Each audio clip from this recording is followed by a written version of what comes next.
Halo 5 Guardians is a game about momentum.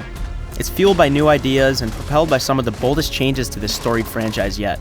Some of these ideas fail, but others succeed, and although Halo 5 falters at times, it whisks us through black holes and across war-torn tropical islands at a rapid pace. We can only surrender to its velocity. And with Halo 5, developer 343 Industries comes closer to meeting the many expectations the Halo name carries with it. In fact, some facets of the franchise's shooter formula are at their best here. Guardians introduces new player movement, open level design, and an innovative new multiplayer mode, all to great effect. It also implements a new campaign structure, with 8 playable characters across 2 separate teams, as one chases the other across the universe.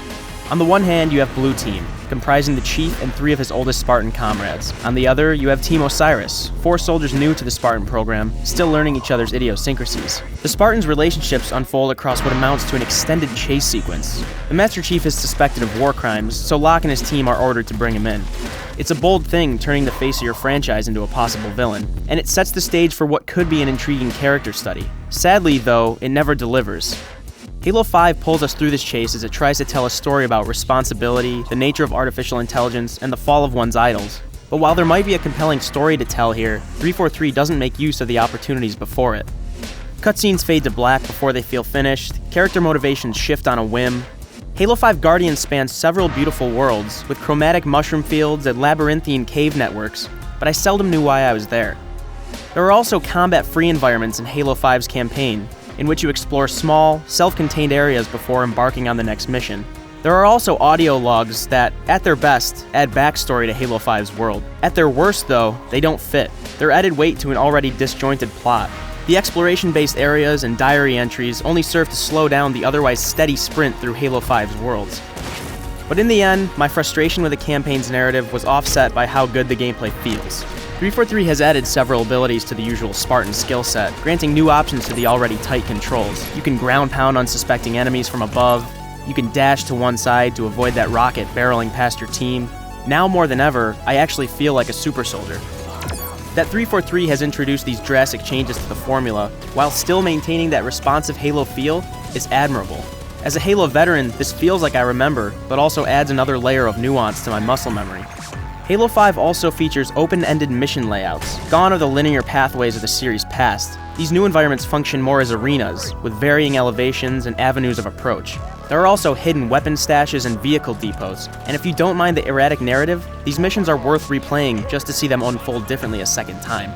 In the end, Halo 5 is best played cooperatively, with 3 other friends. The ability to split into 2 teams, cover each other from different angles, and utilize every weapon possible leads to a wide array of emergent gameplay situations. This style of play also erases the weight of the ally AI, which fills any spots devoid of a human player. To be fair, the AI performs well at times. After pointing out a priority enemy target, for example, my artificial teammates are quick to focus their fire. But other times, the AI is abysmal.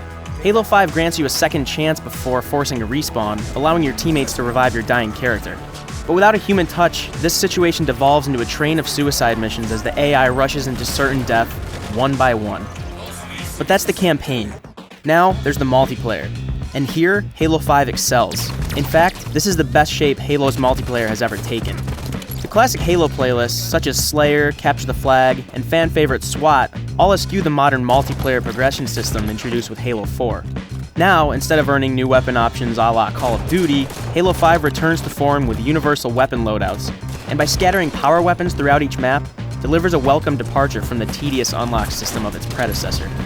While Arena feels great and captures the essence of what makes Halo multiplayer compelling, it's the new Warzone mode that departs from its franchise tradition several times over.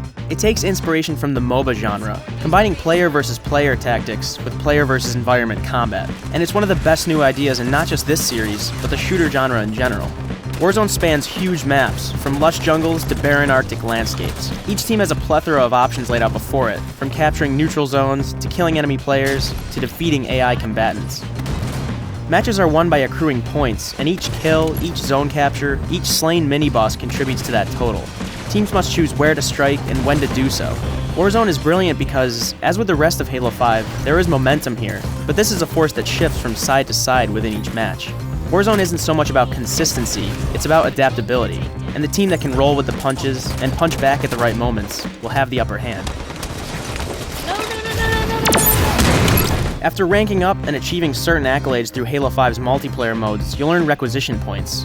These act as currency for 3 tiers of item packs, each containing random weapon unlocks, vehicle orders, and aesthetic items.